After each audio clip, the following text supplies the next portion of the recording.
Olá, eu sou o Vítor Ribeiro e estou aqui com o Henrique Amaral Dias para mais um episódio do podcast Future Proof Talks. Hoje vamos falar sobre o livro The Little Book of Common Sense Investing, de John Bogle, ou O Pequeno Livro do Investimento, na versão em português. O livro foi publicado em 2007 e é amplamente aclamado como um dos principais livros de investimento para o investidor individual.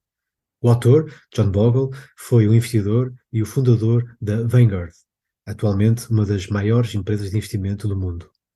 Ao destacar este livro, queremos salientar três poderes. O poder da simplicidade, de facto, investir é simples, mas não é fácil.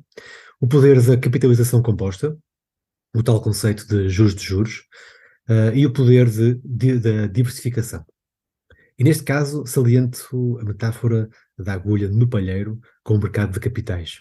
Por que razão tanto esforço a procurar a agulha quando podemos comprar o palheiro?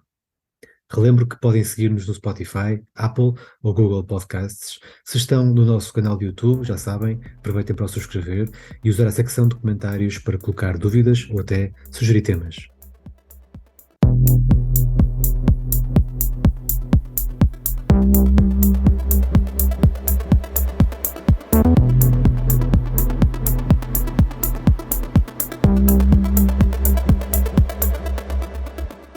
Bem-vindos ao Future Proof Talks, um podcast sobre poupança e investimento com análise de expectativas para os mercados, tomada de decisão e filosofia de vida. Vítor Ribeiro e Henrique Amaral Dias conversam sobre o que estão a ver, a escrever e a ler com foco no futuro. As opiniões expressas refletem apenas a opinião dos participantes e não vinculam a Future Proof Wealth Advisors. Todos os exemplos, informação, nomes de pessoas ou instituições descritos e falados no podcast são apenas para fins ilustrativos e não são uma recomendação. O Future Proof Talks não é nem pretende ser um substituto do aconselhamento personalizado. Olá Henrique, vamos então, podemos começar por fazer uma primeira análise do livro. Investir é mesmo simples? O que é que achas? Se fosse simples, toda a gente o faria, não é? E com sucesso. É simples, mas não é fácil. Não se dá o caso, não é? Quer dizer, se teria uma racionalidade imanente aos agentes económicos, aos investidores em geral, Não existe. Não é a norma, pelo menos os investidores. Não é? Exato. Portanto, investir não é nada fácil. Falo pela experiência própria. Aliás, o Sr. Bogle tem uma expressão que é a gente investir é gerir o nosso próprio negócio, os nossos próprios negócios. Especular é outra coisa. Exatamente. E eu, como giro os meus próprios negócios, bem sei que investir não é nada fácil. Nada fácil. É mesmo isso. Não há nenhuma bala mágica para matar esse dinossauro. Exatamente. Acho que é mesmo muito difícil. Sim, e ele refere isso ao longo do próprio livro, não é? Que o conflito emocional e racional, a própria indústria que nos leva para um lado, que nós devíamos ir para outro, e aquilo que tu disseste há bocado, nós temos donos do nosso próprio negócio, não é? Ou seja, ver o processo de investimento como um negócio. Isso. E não como um processo de transacionalidade, ou seja, de compra e venda de títulos, como se nós fôssemos ganhar alguma coisa por transacionar. Não, nós ganhamos por deter o negócio, não é? Por deter o investimento e não por transacionar esse investimento, não é? Mas em relação ao livro, vamos fazer aqui um overview. Eu gostaria que fizesses aqui um pequeno resumo inicial sobre o livro. O que é que tu achaste?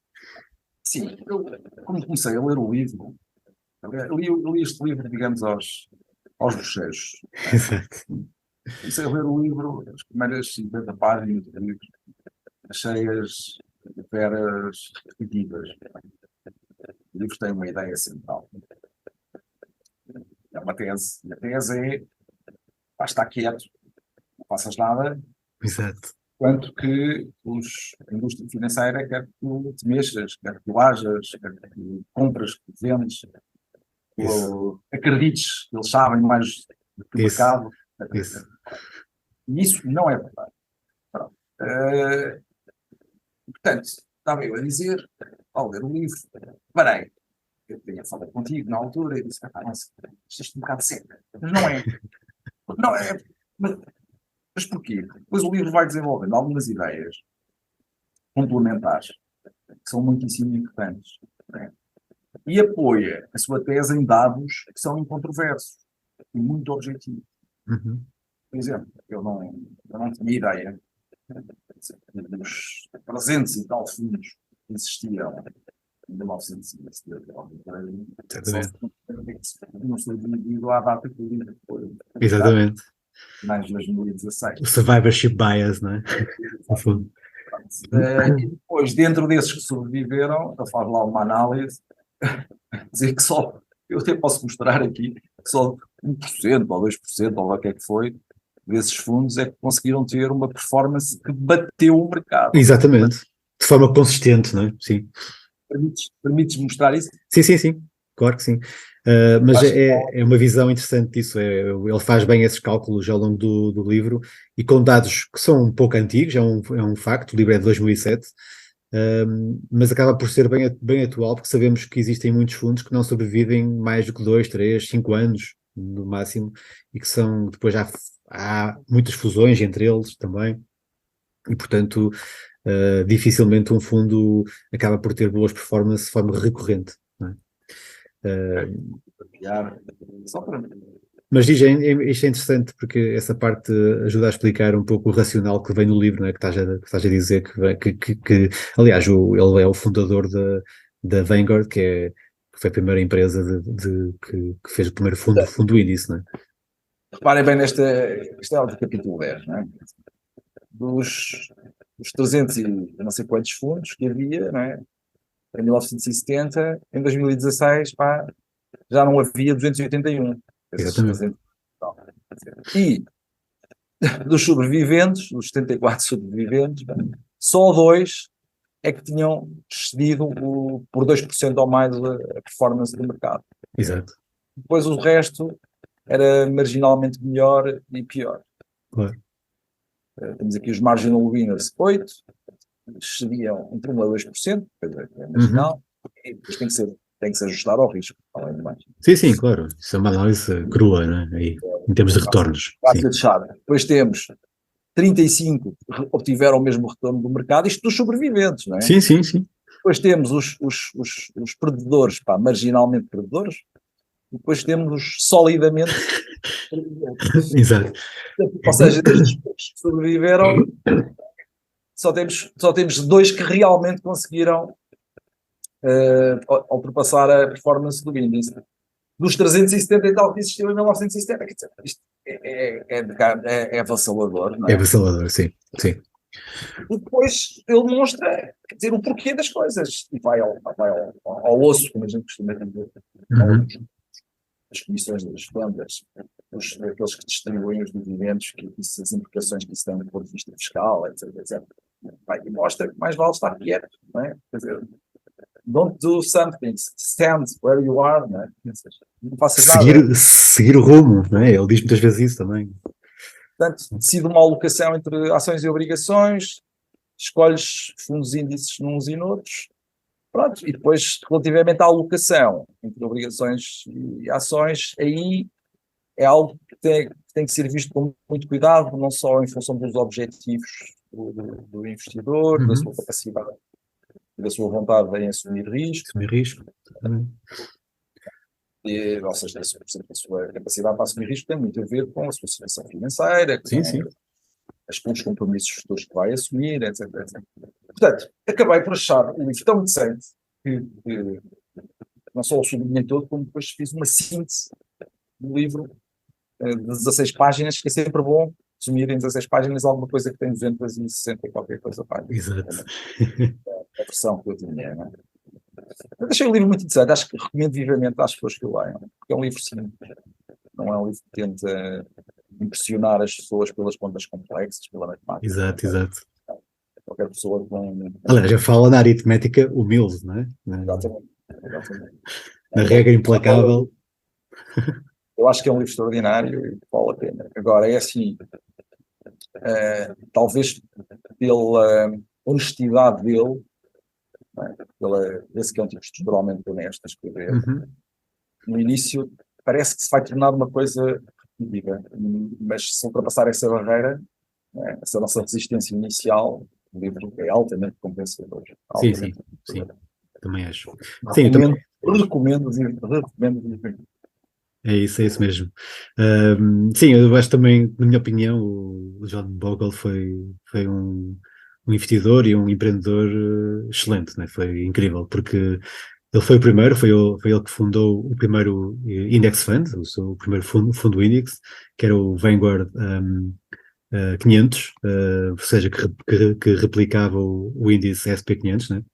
Portanto, seguia estritamente o que o índice fazia, é essa a função de um fundo índice, muito barato, ou seja, com uma visão totalmente oposta àquilo que era, aquilo que era a indústria, não é? E na altura em que ele fez que empreendeu e que teve esta ideia, era uma altura, que ainda hoje é assim também, mas é uma altura em que o mercado, e toda a gente tentava bater o mercado, não é? Havia o stock picking, e não hoje há, através da sessão de ações, depois os melhores, digamos, aqueles que conseguiam demonstrar mais capacidade, mais habilidade, acabavam por cobrar mais FIIs, mais comissões, não é? Uma Sim, coisa sim, muito importante, ele tem um capítulo sobre o Benjamin Graham, isso, sim, e há uma coisa que ele diz, o autor do Intelligent Investor, exatamente, Benjamin Graham, é assim, isso, o stock picking, a análise fundamental, resultou durante alguns anos para os investidores, digamos, com alguma capacidade de trabalho e persistência e conhecimento. Mas que a partir de certa altura isso deixa, porque o tempo que tem que ser consumido para fazer essa análise fundamental, a extensão da pesquisa que tem que ser feita, é de tal forma avassaladora que ele próprio diz, mais vale seguir então os índices do mercado, sem dúvida. estar a fazer esse tipo de análise, tu não consegues. Não consegues, sim, sim. É humanamente impossível. Ele próprio, que inicialmente era um adepto defendia isso, sim. E de encontrar, digamos, pechinchas no mercado. Ou seja, Sim. Peçam abaixo do seu valor intrínseco, não é? Sim. Isso leva-nos a outras histórias, não é? Tem a ver com a informação do mercado, com a capacidade da eficiência e tudo. Mas sim, isso é um facto, e em época de crise, se calhar é mais fácil descobrir valor. Estavas a dizer, isso mas acabou. isso acabou, é verdade. É verdade, sim. E aí, de facto. Tu trabalhássemos os dois 24 horas em conjunto, conseguiríamos alguma vez ultrapassar o mercado, quer dizer, não sem temos dúvida. essa Sim, é verdade. Temos esses recursos financeiros, isso obrigaria a ter recursos financeiros Sim. avassaladores também, para ter acesso às bases, estudo e tratar toda essa informação, portanto, tudo é verdade, muito difícil, sim, e aí que eu acho que esta ideia é mais brilhante ainda, não é? Porque deu-nos a possibilidade de seguir o mercado, ou seja, de nós ajustarmos os nossos objetivos, nossas preferências, nossa tolerância ao risco, como falaste há bocado, a capacidade e a vontade, de ajustar precisamente a isso, ou seja, de ajustarmos todas essas situações num plano financeiro e depois executá-lo através desses fundos índices, ou através de ETFs, de uma outra forma, eu acho que vamos ver mais à frente, desde que sejam ETFs que sigam de facto do mercado e que sejam investidos de capitalização. Exatamente, sejam de capitalização. Pronto, e isso é uma questão muito importante que vamos ver à frente, porque é de facto um tema importantíssimo. Mas só para resumir aqui um bocadinho isto, então de facto foi uma decisão incrível da parte dele, ou seja, no fundo o que ele tinha como proposta de valor é, por que não apenas imitar o que os índices estão a fazer e seguir uma gestão muito passiva, ou seja, de seguir o mercado, de investir com o tempo e não fazer o timing, não é? Da market, como muitas vezes isso acontece. Portanto, isto surgiu como uma ideia e foi avassalador, de facto, porque foi crescendo e hoje em dia a indústria é enorme, ou seja, a Vanguard é um colosso. Se faz o timing da market relativamente aos fundos, se faz uma seleção adversa dos fundos. Dos fundos. Fundos que tinham mais alta performance no passado, isso acaba precisamente. No período subsequente. Aliás, ele tem esse gráfico, essa tabela que é extraordinária. É extraordinária, é verdade. Sim, que isso é incrível, ou seja, aliás, estás a referir precisamente àquilo que ele e outros dizem, até que as remunerações e os retornos passados não significam nada em relação ao futuro, não é? E nos fundos de investimento isso nota-se claramente, porque nós tendemos a ir atrás das performances passadas. Vou-te pôr aqui a tabela, até para tu explicares essa tabela aos nossos leitores. Sim, sim. E isso de facto, aqui, mas diz-me, estás a pôr aqui a tabela que tem a ver com os melhores retornos, não é? Com os rankings dos fundos e a reversão para a média.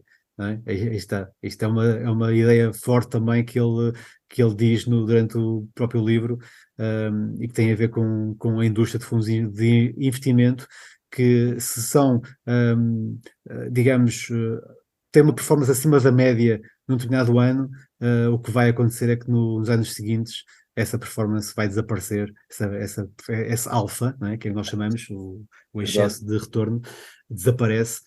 E acabam por reverter em relação à média e até ter performance piores, não é?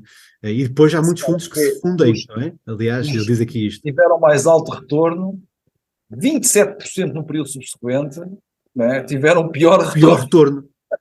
E só 13% dos fundos que tinham o mais alto retorno, ou mais elevado retorno, é que continuaram. Sim. E depois há reversão. E depois há muitos que se fundem e que são liquidados, não é? Portanto, essa questão é fundamental. Depois, também é interessante dizer aqui alguns conselhos que ele vai dando ao longo do livro, e está, o livro vai ganhando alguma tendência mais reformista, não é? As pessoas vão descobrindo o livro à medida que o vão lendo, e acabam por sentir-se, se calhar, mais fortes no final, como melhores investidores, porque, de facto, voltamos à ideia inicial, investir não é simples, não é? Não é fácil. Digo que pode ser simples, mas não é fácil, mais essa a ideia. E depois é corroborado por muitas figuras, não é? Eu ao longo do livro vai falando de Benjamin Graham, que tu já referiste, do Warren Buffett, do Paul Samuelson, do Kahneman, do Sharpe, do Svensson, de Yale, do Peter Lynch, do Magellan Fund, ou seja, uma série de personalidades e de pessoas e de investidores altamente reconhecidos que defendem de facto a ideia de Bogle, e daquilo que ele trouxe para o mercado, para uma indústria que está em crescendo, ou seja, as pessoas, eu sinto que as pessoas estão mais abertas a esse tipo de raciocínio, ou seja, de que se calhar mais vale seguir o mercado, mais vale não fazer nada, como tu referiste há bocado, o tal do nothing, não é? E isso são estratégias de investimento. Então, só que eu não estou a tirar valor à gestão ativa e aos stock pickers e às pessoas que estão a descobrir valor e às grandes empresas de investimento. Isso é tudo necessário, como é óbvio, mas isto até vai trazer mais valor ao tal investidor comum, que se calhar se sente mais protegido se investir numa estratégia muito mais passiva, e mais calma. Acho que a ideia fundamental do livro é esta. E de facto vale a pena, e eu recomendo a toda a gente. Aliás, eu sou se calhar um dos maiores vendedores deste livro, ando a recomendar a toda a gente que encontro, até mesmo se calhar às vezes muita gente já me tem dito que este livro é um bocadinho contra a tua função. E eu digo sempre que não, mas já lá vamos, tem a ver com outra fase do livro. Eu gostava de explorar aqui um bocadinho também, não sei se queres fazer aqui uma revisão de alguns capítulos, que tinhas aí uma revisão também para fazer, e talvez até abordarmos aqui a questão dos fundos versus os fundos índice versus ETFs, que eu acho que é uma situação também interessante de vermos. Acho que ele, assim, falando um pouco disso, é simples, se calhar numa perspectiva do cidadão americano. Sim, pois, claro. Isso é fundamental. O mercado americano, o mercado de ações das obrigações americanas, tem tido uma performance muito superior àquilo que é o resto do mundo desenvolvido. E quando nós começamos a entrar nas nossas especificidades nacionais, mesmo na zona euro, ou australianos, ou canadianos, etc., aí já temos outro tipo de problemas. Nomeadamente, se quisermos investir no S&P 500, temos o risco cambial, que é uma coisa que tem que ser considerada. Sim, não é irrelevante. Não é irrelevante, portanto, acaba... Se calhar os americanos têm a sorte de ser mais simples, por exemplo, nós os europeus temos outro tipo de complexidade. Sim, e deixa-me só dar-te aqui uma chega, que já agora fizemos outro dia uma análise na Future Proof sobre os custos de hedging. Estás a tocar num ponto muito importante. Os ETFs, por exemplo, nós queremos investir num ETF que siga o SP500, né, que é um índice mundialmente conhecido, e se nós quisermos ter hedge, os custos do ETF podem disparar, portanto, e a performance no longo prazo é muito menor. Estamos a falar de custos na ordem dos 1,5% a 2% por ano, só para fazer o hedging entre o euro-dólar. Depende, claro, óbvio, da taxa de juros, depende de uma série de fatores, mas reparem, isto, aliás, o Bogle fala nisso ao longo do livro, que é os custos ao longo do processo que vão capitalizando, né? Os custos também capitalizam e vão retirando performance no futuro. Reparem, 2% ao ano durante 20 ou 30 anos, reparem na moça que faz no nosso portfólio, não é? Por isso, para os americanos é muito melhor. Sim, diz. Aposto que é gigantesco, 2% ao ano. Sim. Não, houve aqui um aspecto que me chamou a atenção, que tem a ver com o futuro, que é uma perspectiva, obviamente, eu tenho aqui um ponto de interrogação dos próximos 10 anos. O que ele acha é que estes retornos, desde que tem-se vindo a registar, sobretudo desde 1974, em que, de facto, o retorno que é atribuído à parte especulativa é muito substancial, face, por exemplo, ao período de 1900 até à data. Exato. Isto vai fazer com que os investidores nos próximos 10 anos tenham alguma dificuldade em obter retornos muito significativos ou próximos daquilo que foram... Do que foi histórico, não é? Nos últimos 50 anos, não é? Aproximadamente. Sim, claro. E tem aqui uma coisa que me impressionou bastante, porque a partir dessas hipóteses, aqui estamos a falar de cenários, não estamos a falar de histórico, não é? Então, aqui é uma parte mais especulativa dele, não é? Sim, é uma expectativa de retorno futuro, sim. Mas ele aqui assume uma taxa de inflação de 2%. Né? Outro dia falávamos num livro que dizia que a inflação iria ser prevalente. Se calhar estes 2% de inflação que ele tem aqui até são otimistas, e que o rendimento anual, em termos reais, é de 0,1%. Basta a inflação desviar-se aqui dos 2% para 2,5%, ou coisa que valha, estamos a ter rendimentos reais negativos. Isto é muito complicado, não é? Acho que vai ser um desafio para os investidores e para as sociedades ocidentais, para os mundos, para as economias avançadas como um todo. Como é que se vai resolver esta questão? E este é um problema que ele levanta em termos perspectivos, mas que eu achei também muito, muito interessante.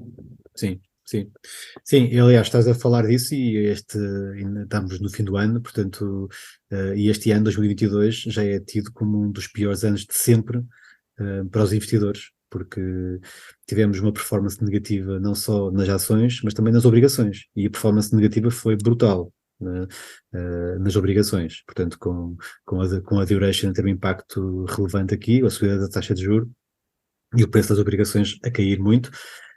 Portanto, isso levou um choque incrível. Temos quedas na ordem dos 13%, 14%, 15% em carteiras conservadoras, o que é significativo no espaço de um ano, e portanto isso sem contar com o efeito de inflação, ou seja, se colocarmos aí o efeito de inflação que foi realmente muito elevada este ano, temos uma performance muito negativa e que dificilmente será comparável com outros anos, não é? Ou seja, já houve um gestor da PICT que disse que é o pior ano dos últimos 100, portanto é uma coisa que nós não temos bem noção, se calhar em termos reais, do impacto, mas de facto e mais importância tem este livro, não é? Porque no futuro os retornos provavelmente não serão assim tão elevados quanto foram no histórico, não é? E teremos que fazer uma alocação muito mais certeira. Estamos a falar do histórico dos Estados Unidos. Dos Estados Unidos, precisamente. É isso. Claro que nós temos... Par excellence. Exatamente, é isso. Portanto, e nós temos que ter cada vez mais noção de que fazer transações é uma forma mais fácil de perdermos dinheiro. Aliás, uma das frases também que ele refere no livro, que os investidores estão mais próximos de perder dinheiro se transacionarem muito, não é? Portanto, o investidor comum... Aliás, ele diz aqui...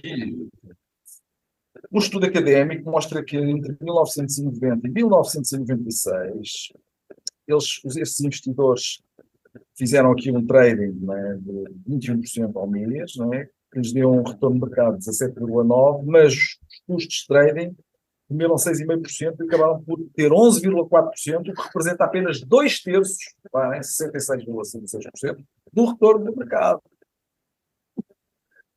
É isso, de facto. É isso que estavas a dizer. É isso, Lá está, esta parte do livro é muito sólida. muito. Tudo o livro São é factos, não é? E eu lamento não partilho da tua diplomacia relativamente à indústria financeira. Não partilho. Porque, quer dizer, porque isso é negar a própria essência do livro. Ou é uma coisa, ou não é. Não, quando eu digo que a gestão ativa é importante, acaba por haver importância na procura e na descoberta de valor. Entendes? Não estou propriamente a defender a indústria. Como é óbvio, a indústria inovou muito e trouxe aliás, o Bogle faz parte da indústria, não é? Quer dizer, ele próprio criou uma indústria ou uma subindústria dentro desta indústria, não é? Portanto, não é bem negar a essência. Da indústria da gestão ativa. Da gestão ativa, concordo contigo. A função ativa, aí sim, é marketing. É isso que eu me estou a referir. Não tens a volta à questão, desculpa lá, mas sabemos bem do que é que estávamos a falar. Não, é isso, estou de acordo contigo. E que é a maior parte da indústria. Sim, tem vindo, o gap tem vindo a diminuir, mas sim, imagina. E é aquilo que interessa, e mesmo nos ETFs, mas já te vou deixar de falar, a tradicional indústria tentou mais uma vez meter a sua colherada, não é? Claro. Nos bolsos dos investidores, não é? É isso. E acho que vamos passar já a esse tema, mas deixa-me só aqui uma frase que está na página 5 do livro, na minha versão do livro, que é um livro muito, muito pequeno, e mesmo um pequeno livro, e que é uma frase interessante, que para os investidores como um todo, os retornos caem à medida que o movimento, as transações, aumentam. Portanto, fiquem bem com esta frase, esta frase é importantíssima. Pensem 2 vezes quando comprarem e venderem ações. Vitor, mas eu vou dizer, eu dou aulas há muitos anos, alguns na gestão são os entusiastas. Eu sei, exato, os mais novos são sempre assim, não é? É muito difícil convencer. É verdade, concordo. Essa invencibilidade que caracteriza é ultrapassável.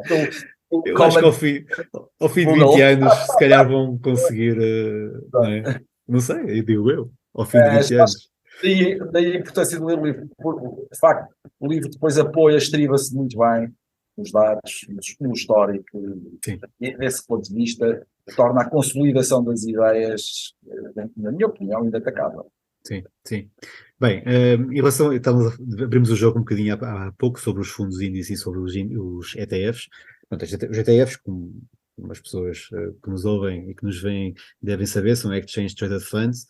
Os fundos índice não são tão conhecidos, em Portugal eles estão disponíveis, mas há algumas barreiras à entrada, não só os custos, as comissões, as comissões de entrada e também a própria valor mínimo de investimento acaba por ser uma barreira, portanto, e não é tão fácil de investir.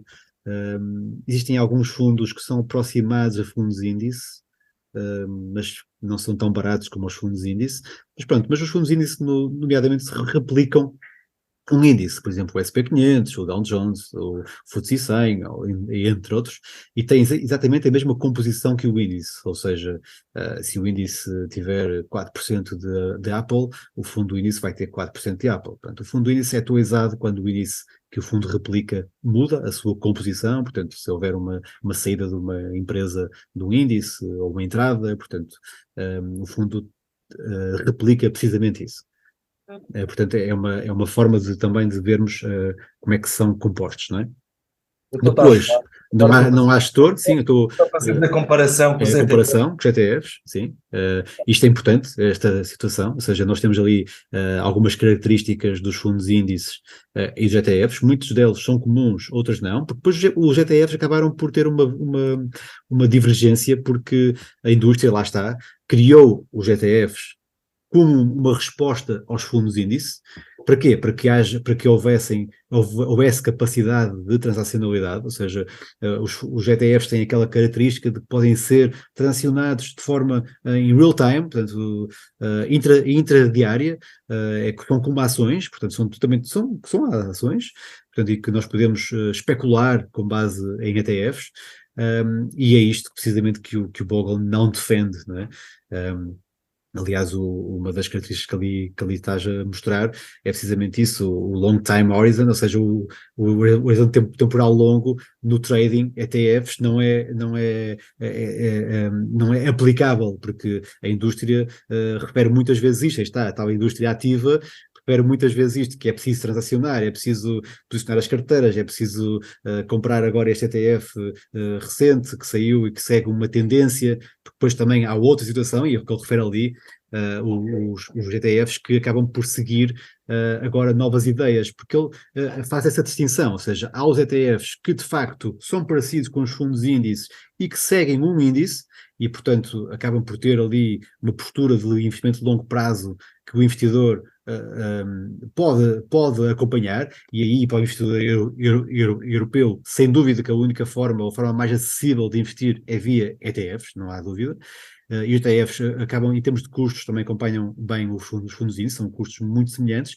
Esses ETFs passivos, ou mais passivos, não é? Mas depois há aquela componente dos ETFs mais ativos, e nós temos bem o exemplo, por exemplo, do ARK, não é? Innovation, que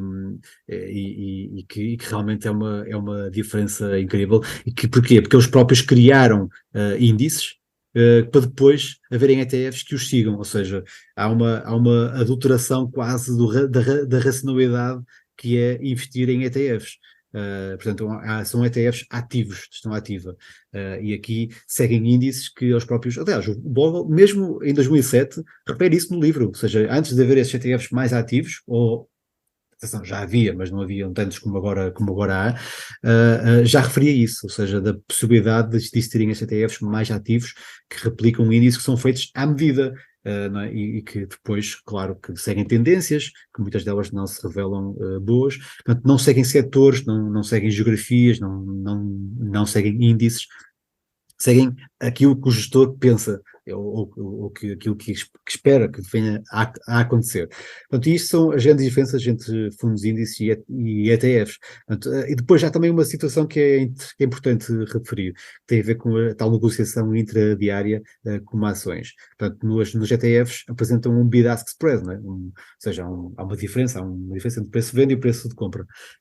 E o preço de mercado flutua à volta do NAV, portanto, do Net Asset Value, ou seja, do valor do final do dia, ou o valor de fecho do dia, ou o valor do ETF, que é, nomeadamente, basicamente a soma de todas as participações, menos eventuais custos. Não é? Ou seja, e muitas vezes o preço flutua à volta disso, ou seja, se houver muita procura por um ETF, o preço do ETF sobe acima do valor do NAV, se houver menos procura pode estar abaixo, portanto, há ali várias situações que são analisadas através de algumas métricas, como o tracking error e outras do género, que ajudam o investidor a perceber até que ponto é que o preço de mercado do ETF equivale de facto ao seu valor total.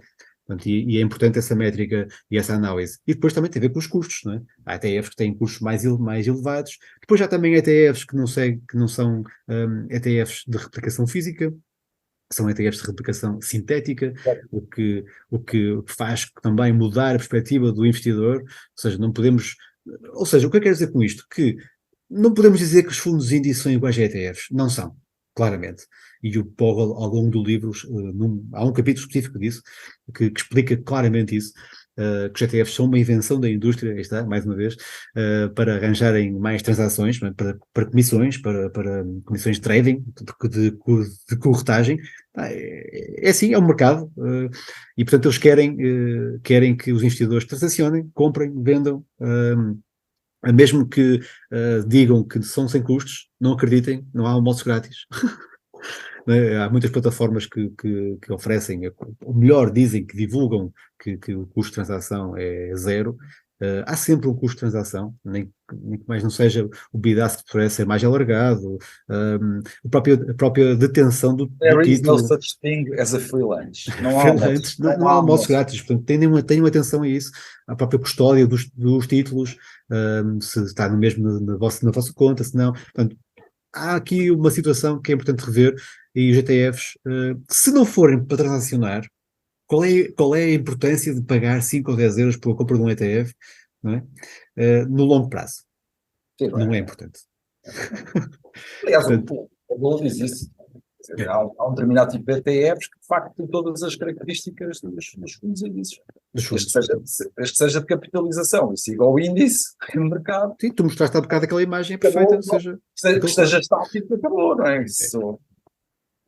E de facto para isso é que nós aqui em Portugal e os investidores mais europeus seja de capitalização, não haja seja capitalização, é isso. Porque atenção, depois há muitos também. Causa do efeito fiscal. Em Fiscal. Portugal o efeito fiscal tem bastante que se diga. Tem que se diga.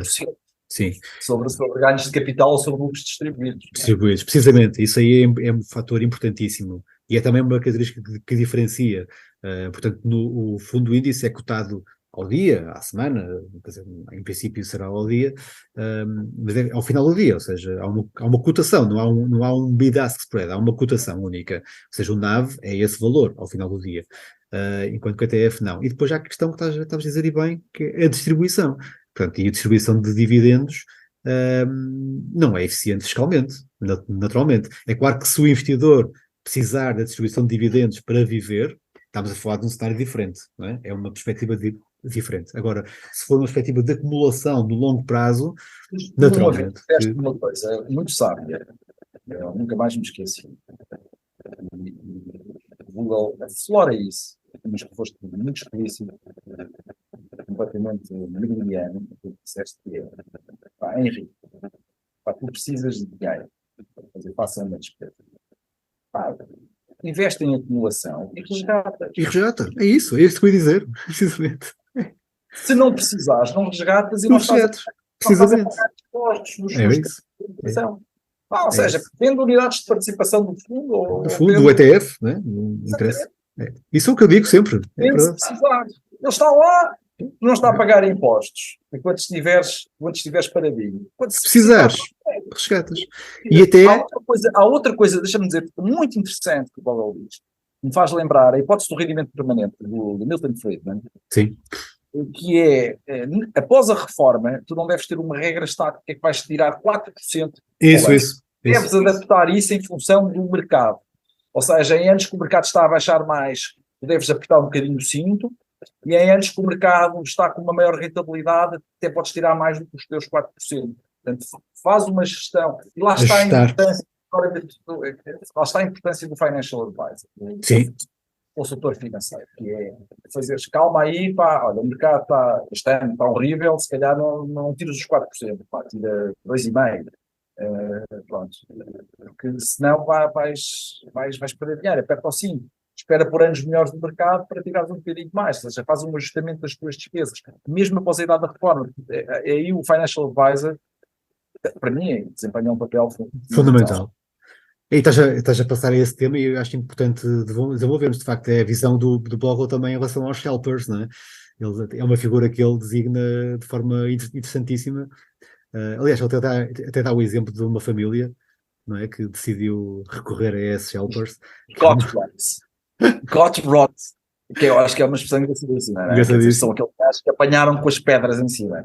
Exato. Got rocks, estou bem. Não sei, se queres, a história é muito simples, quer dizer, recorreram, tinham uma família que fazia uns investimentos para eles próprios, não é? Todo o dinheiro. Depois houve um ramo da família que decidiu contratar uns gajos, não é, para fazer a gestão. E a seguir a coisa não correu bem, então eles decidiram contratar mais uns gajos. Gosto de falar assim, gajos que é para poder brincar. Sim, para as pessoas brincar um bocadinho, sim. Os tipos que era para os aconselhar a quem é que eles deviam entregar o dinheiro. Então ainda perderam mais dinheiro, sim. O final da história daquele ramo familiar é que eles regressam à origem e reconhecem que se calhar essa estratégia não foi a mais produtiva, não é? Sim. Portanto, isso é digamos, para designar os tais helpers, não é? Relativamente aos helpers, eu acho que o Google tem uma visão bastante equilibrada. Sim. Porque nós no nosso dia-a-dia temos que estar centrados na nossa atividade. Ou seja, temos que trabalhar. É isso. Temos que gerir os nossos negócios ou estarmos no nosso trabalho. Sim. E temos um pouco de vista aquilo que são os objetivos de médio e longo prazo tanto em termos daquilo que é a nossa reforma, como é a troca de determinado tipo de bens de consumo duradouro, como casas, eletrodomésticos, carros, etc. Para isso precisamos de fazer um planeamento financeiro que está um bocadinho para além daquilo que é a nossa disponibilidade temporal. É isso. E Google, e muito bem, na minha opinião, faz a apologia dos helpers nesse sentido, por um lado, e por outro lado também a moderar os ímpetos que nós às vezes temos. Nós somos um bocadinho ciclotímicos, não é? Às vezes estamos mais eufóricos, ou lemos uma notícia qualquer, não sei aonde, Isso. não sei, no Reddit ou coisa que valha, vamos lá e compramos e vendemos por impulso. Por impulso. Ora, o Financial Advisor pode, digamos, funcionar aqui como um regulador do humor do investidor. Exato, isso mesmo, concordo. Não, isso é. De uma motrigina. Exato. Acho que definiste muito bem, até faz muito sentido isso. De facto, não, é isso. Não é por seres meu amigo, eu te conhecer há alguns anos, mas eu sei que essa tem sido a tua posição e cada vez mais. É isso, é verdade. Não é? Sem dúvida, e não é fácil de impor quer dizer, de fazer passar essa mensagem, porque a proposta de valor acaba por ser rebatida muitas vezes pelo que a indústria vai fazendo, não é? Porque o ser humano promete coisas. Sim, agora vou nós vivemos sob um fenómeno, nós, às vezes até eu que estou consciente desse fenómeno, não é? Até eu me incluo nisso, mas vivemos num fenómeno de alucinação coletiva que não vamos morrer, não é? Que há uma invincibilidade da nossa parte, etc. E, portanto, tendemos a cometer, de facto, erros. E aí o consultor financeiro tem uma perspectiva de fora, não é? Pode ajudar a melhorar esses ímpetos de invencibilidade e imortalidade. E da nossa capacidade, não é? E não da sorte, que ele faz, também refere isso muitas vezes, não é? Depois é assim, nós não temos tempo, a verdade é essa, nós não temos, quer dizer, não podemos fazer tudo ao mesmo tempo, não é? Se existe uma coisa que é fundamental e as pessoas têm que perceber, e é aquilo que eu digo aos meus alunos de introdução à economia, microeconomia, que existe, talvez a noção mais importante da economia, além da escassez dos recursos, é o custo de oportunidade, quer dizer, eu para estar a ler este livro não posso estar a fazer o meu planeamento financeiro, se estou a dar as minhas aulas não posso fazê-lo, se estou a concorrer para professor especialista, não posso fazê-lo. Se estou a gerir negócios imobiliários, não posso fazê-lo. Portanto, eu tenho que ter alguém que me complemente. Tem esta abrangência, né? esta política. Porque, inclusivamente, há aqui economias de escala, não é, que os consultores financeiros têm, que precisamente especializaram-se nisso. Sabem fazer isso. Têm templates próprios para isso. Não é? Têm a experiência acumulada. E isso faz toda a diferença relativamente a alguém, mais uma vez, que quer dizer, lá está o stock picking. Antes era possível, agora, face à sofisticação que esse tipo de planeamento já exige, o tempo que eu teria que investir para o fazer não me compensaria em termos de custo de oportunidade. Sim. Já decidiria claramente eu dedicar-me a esse tipo de planeamento. Sem dúvida, fosse capaz ou não fosse capaz, isso não tem a ver com as capacidades, tem a ver com a racionalidade na gestão do tempo. É um bom argumento esse, sem dúvida. Não estamos a falar de capacidades, as pessoas têm capacidade e não tem a ver com conhecimento, tem a ver precisamente com o tempo, com a gestão do tempo. E também com a situação das pessoas muitas vezes não estarem para aí viradas, ou seja, e as pessoas vão adiando as decisões, não é? E ele refere isso no livro, ou seja, a distinção entre os helpers, não é? E o advisor que ele defende, não é? Que é um advisor que não é a mesma coisa. Ou seja, aliás, eu tenho aqui uma frase, se me permites colocar. Sim, claro. Sobre os advisors, que eu acho que é bastante importante, deixa-me só ver aqui. É engraçado que ele diz muitas vezes, ao longo do livro, que há intermediários a mais, não é? Tábulas, entre aspas, porque isto dá trabalhinho, não é? Exatamente. Estes programas, isto não há almoços grátis. Não há almoços grátis, é verdade. Deixa-me aqui compartilhar, porque esta frase faz claramente essa defesa. Não é uma defesa, é um facto, não é? Sim. Registered investment advisors can play a vital role in providing investors with assistance. E depois explica porquê. E a frase queres desenvolver um bocadinho estas ideias? É isso, eu ia dizer precisamente isso. Estão em inglês, algumas pessoas poderão não dominar tanto essa língua como nós, não é?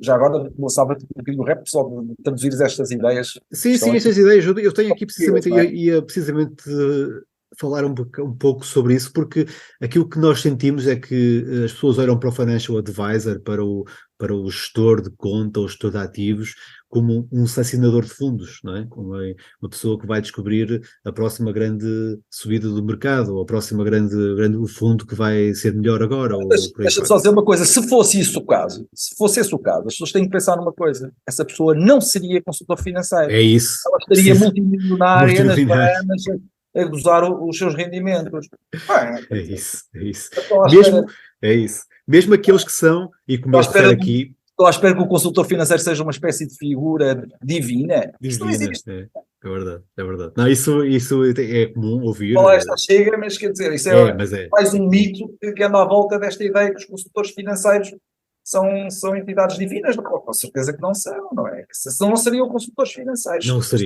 seriam, certamente, certamente. E aí, repara, ele até refere isto, nesta frase que disseste aqui, que tem a ver com os RIAs, não é? Que o RIA é digamos, o Financial Advisor registado, independente, que nos Estados Unidos existe, que aqui em Portugal nós já temos uma figura semelhante, que é o consultor para investimento, que é algo autónomo, sim, mas independente. Responsabilidade civil que ninguém faz. Exato. Não, mas eu até me Sei lá refiro. porquê. Exato. Eu até me refiro ao consultor para investimento independente, ou seja, que é agora a nova designação que estão a implementar. Mas ainda exigem o seguro de responsabilidade civil, ou Sim, não? sim, pá, sim, isso existe. Sim. Que nenhuma seguradora está disponível para fazer. A fazer. Pronto, e é uma situação que é algo difícil, porque o mercado está feito de cada forma para serem os bancos a fornecerem todos os produtos, ou seja, a visão é muito mais de produto e pouco de serviço. Portanto, a pessoa olha para o investimento como uma lógica de produto financeiro, o que é que eu vou comprar agora, e não como uma lógica que falaste há bocado e bem, de planeamento financeiro. Ou seja, primeiro temos que planear, primeiro temos que saber o que é que queremos, quais são os objetivos, e depois é que temos que comprar os ativos que vão replicar ou tentar atingir esses objetivos. E ele refere precisamente isto, e esta frase que está aqui, que tu disseste e que está a seguir, resume um bocado isto, que mesmo aqueles que trabalham numa lógica de fee only, que são os tais consultores para investimento independentes, os tais RIA, como ele refere aqui, podem também se assemelhar a helpers, não é? Mas serão aqueles que apregoam a capacidade de acionar fundos, investimento e por aí fora. Portanto, o que é importante num advisor? O que é que o Bogle defende e que resume muito bem nessa frase que tu puseste aí, que é ajudar na alocação de ativos, não é? Isto é um primeiro ponto importantíssimo. As pessoas não dominam, este conhecimento não é para toda a gente, e mesmo aqueles que o dominam muitas vezes não têm essa capacidade de tempo e de vontade de estar a desempenhar isso. Porquê? Porque a alocação de ativos depende precisamente dos objetivos e preferências de cada um. Eu costumo dizer esta frase muitas vezes: cada portfólio é único, não é de mais ninguém, não é? E o facto de eu e tu sermos amigos não quer dizer que tenhamos que fazer os mesmos investimentos, de todo. Não é? Porque a nossa situação de partida não é igual. Não é igual. Nós não temos o mesmo património, não temos os mesmos objetivos, a mesma família. família. Capacidade para o risco, não temos a mesma vontade para assumir. Precisamente. Não temos a mesma idade. Exato, exatamente. Não temos o mesmo número de filhos. Precisamente. Tudo isso. Portanto, tudo conta. As coisas não podem ser iguais, não é? É esse tailor-made, não é? Que o consultor financeiro, não é, autónomo, independente, faz. Não é? Que tem que fazer, não é? Exatamente. E essa alocação financeira, a alocação de estratégia, a alocação de ativos, tem muito a ver com isso. Depois há a questão fiscal também, não é? Que o advisor tem que também ter isso em conta. E é muito diferente de um helper normal, não é? O advisor tem que ter em consideração quais são os aspectos fiscais da família, do indivíduo, do investidor que tem pela frente. E reparem, otimizar essa eficiência fiscal é fundamental. Porque os impostos são custos. As pessoas muitas vezes não olham bem para isto, mas são custos, não é? Não podemos... São 28, apenas 28%. 28% de uma mais-valia, não é? Só, precisamente. Só. Ou mais-valia ou lucros. Ou lucros. Exatamente. Dividendos, distribuição, juros, o que seja. Sim, é isso. Tudo. É 28%. É 28%. 20%. É 28%. E não podemos desvalorizar isto quando estamos a falar de uma estratégia de longo prazo. Quando nós sabemos, e tu disseste isto no início, e bem, que a reforma da segurança social não é futuro, ou seja, nós teremos que esperar daqui a 30 anos, 20 anos, dependendo da vossa idade, de quem nos está a ouvir, como é óbvio, não vamos receber sequer metade daquilo que esperamos receber em termos de salário, último salário, nem coisa que se pareça, fala-se em 40% ou até menos. Portanto, nós temos que ter alternativas. E, portanto, esta parte aqui é importante, a parte fiscal e a parte de otimização. E depois a tal, e vou desembocar também um bocadinho aqui nisto, que é o plano financeiro e a política de investimento. Ou seja, o advisor é importante na definição e da política de investimento, do plano financeiro, quanto vai poupar, quanto vai investir, como é que vai poupar enquanto trabalha, como é que vai gastar quando se reformar, como há bocado tu falaste bem, a tal regra de gasto, na tal spending rule, que é uma coisa que se fala muito também quando falamos com investidores já a passar para a idade de reforma, quanto é que se pode gastar no meu património todo, e esse tal ajustamento conforme a inflação, conforme os gastos. E outra ideia interessantíssima dele é olhar para os rendimentos da Segurança Social como se fossem obrigações. Obrigações, muito boa ideia, sem dúvida.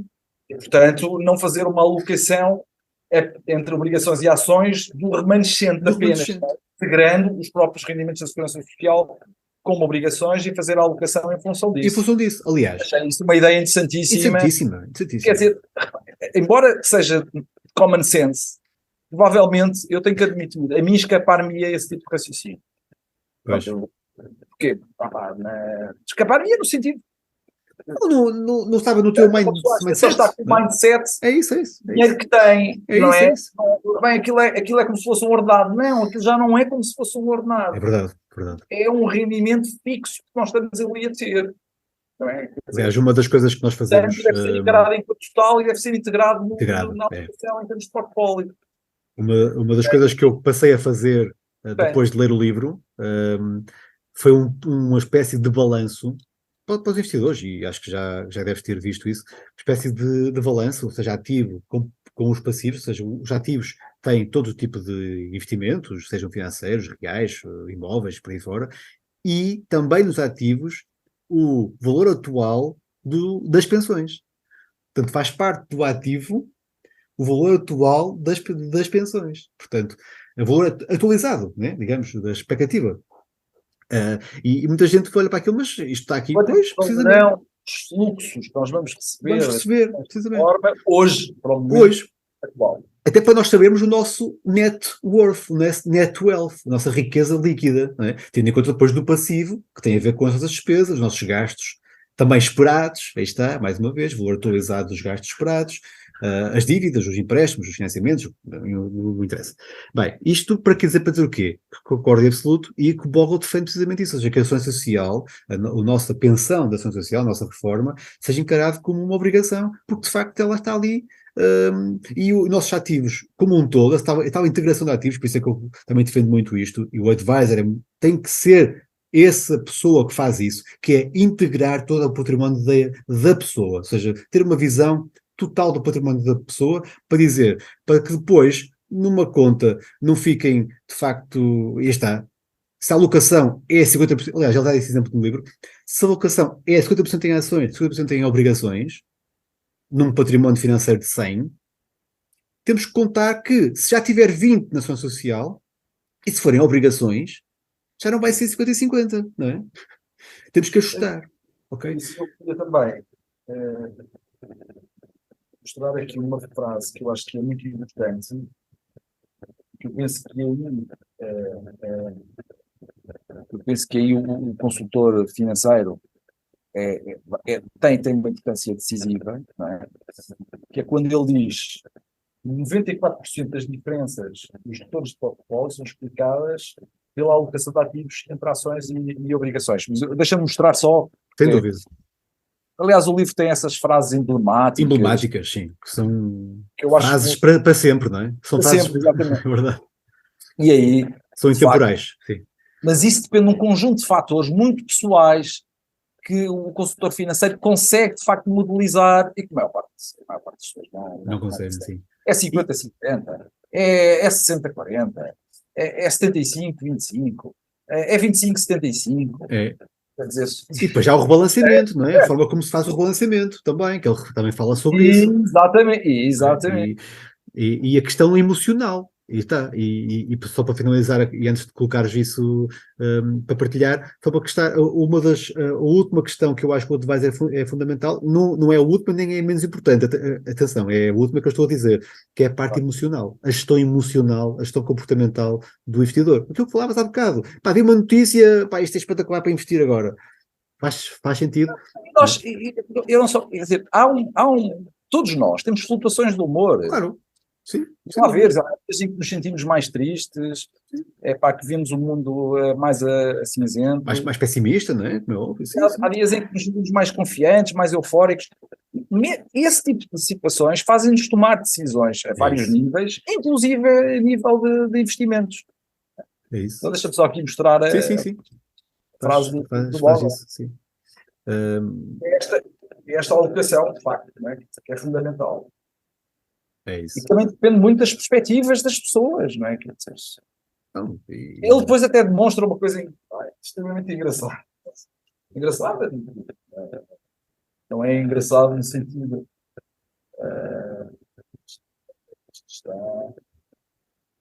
Sim, que esta questão da alocação de ativos é fundamental, não é? Porque as pessoas não têm essa percepção. As pessoas vão comprando ativos, vão comprando e não têm a visão global. Os imóveis são colocados de fora, não é? Muitas vezes. Portanto, e essa situação tem que ser vista. Esta tabela que está aqui, que eu acho que é interessantíssima, tem sim. fundos geridos com elevados custos, que fazem uma alocação 75% em ações, 25% em obrigações, que têm um retorno mais elevado que os fundos índice de baixo custo, e que lá está, porque esses fundos índice de baixo custo só têm 25% em ações e 75% em obrigações. E com uma alocação diferente, muito diferente. Mas quando a gente faz os custos, não é? Tem em conta os custos de uns, que é 1,75, subtraindo aos 5,25, está a 3,5, enquanto os custos dos low cost, e que são de mais baixo risco, só são de 0,09%, então temos um retorno líquido maior. Superior, é verdade. Isto, para mim, por exemplo, também foi É um insight, é verdade. É assim, nós até podemos ter uma ideia intuitiva, mas quando vemos dados destes... São dados concretos, é verdade. São dados concretos, quer dizer, não há como negar isto. E depois, repara, há outra situação também que é decorrente do que estás aqui a dizer e a mostrar, que tem a ver com a necessidade, com o objetivo de retorno. Se tu tiveres um plano financeiro e se o advisor te disser, tu para cumprir esse plano financeiro precisas ter um retorno de X, não é de Y, não é? Se precisas ter um retorno de 6, não é de 8. Ou seja, e fazes a alocação da tua carteira com base nesse retorno objetivo e do risco, é óbvio, eu não estou a falar do risco, a tolerância ao risco, mas eu acho que sim, a ideia que eu tenho, desculpa lá se for dizer uma grande asneira, é assim, tu tens uma rentabilidade objetivo. E o que um consultor financeiro vai à procura é daquilo que te garante esse objetivo ao menor risco possível. Ou ao risco que tu consegues tolerar. Aquela rentabilidade para tu poderes alcançar os teus objetivos. É isso. Eu não elimino o risco. Não. Eu minimizo o risco para aquela rentabilidade. É evidente, como tu dizes e bem, e toda a gente sabe, eu também costumo dizer isso, quanto mais elevada é a rentabilidade, maior é o risco. Maior terá que ser o risco para atingir esse objetivo. Mais uma vez, não se pode pedir milagres às pessoas, não é? Exatamente. E aliás, depois, também decorrente disto, ele, ao longo do livro, penso que é nas últimas páginas do livro, tem uma situação que fala sobre as funny accounts, ou funny, agora não me lembro bem da expressão, mas tem a ver com uma ideia que eu também transmito muitas vezes, que é dividir o portfólio por caixas. Pronto. Digamos, há um portfólio standard, digamos, um portfólio fundamental, nós devemos ter uma alocação com esta visão de longo prazo de ETFs que sigam índices, fundos índices por aí fora. E depois poderá haver uma pequena parte do portfólio, que ele até diz que não pode ser mais que 5%, que não deve estar, que as pessoas podem brincar. São as tais situações para as pessoas brincarem, comprarem os seus stock pickings, né, fazerem as suas seleções de fundos e de ações e de por aí fora, e de ideias que tenham. Não é? Aquela pessoa, eu acho que no fundo a ideia é, tu não deves ir ao cassino. Exato. De vez em quando, se exatamente. Se ganhas 1.000, vai lá jogar 50 ou 5. Pronto. É isso. A ideia é essa. Ter um portfólio core e depois... Se te diverte, né? Se isso dá alguma adrenalina e alguma alegria à tua vida. À tua vida, Exatamente. E também temos que fazer isso. Há que haver aqui Acho que também tem que haver um balance, equilíbrio. um equilíbrio, não é? Nós não podemos ser máquinas também, não é? É Nós isso. também temos que ter coisas na nossa vida. Aliás, também temos que admitir o que é que na vida há que não implique risco. Não há nada, quer dizer, tudo implica risco. Tudo implica Eu risco. adoro jogar ténis, mas posso me lesionar. Precisamente. Portanto, também não vou deixar de jogar ténis porque me posso lesionar. Posso isso, fazer tudo para me lesionar o menos possível. Exato. Para minimizar essa probabilidade. Agora, eu não vou deixar de jogar ténis por causa disso, não é? De certeza. Sim. Não, é isso. E para resumir aqui esta secção que falamos sobre os helpers, aquilo que o Bogle diz também ao longo do livro e neste capítulo é que os advisors podem ajudá-lo a evitar aqueles erros crassos, como perseguir os retornos passados ou o market timing. Acho que esta frase é fundamental, porque nós muitas vezes perseguimos retornos, não é? Nós não investimos para longo prazo, investimos para perseguir um retorno que alguém teve no passado. Portanto, e vamos atrás disso, e isso faz-nos cometer erros.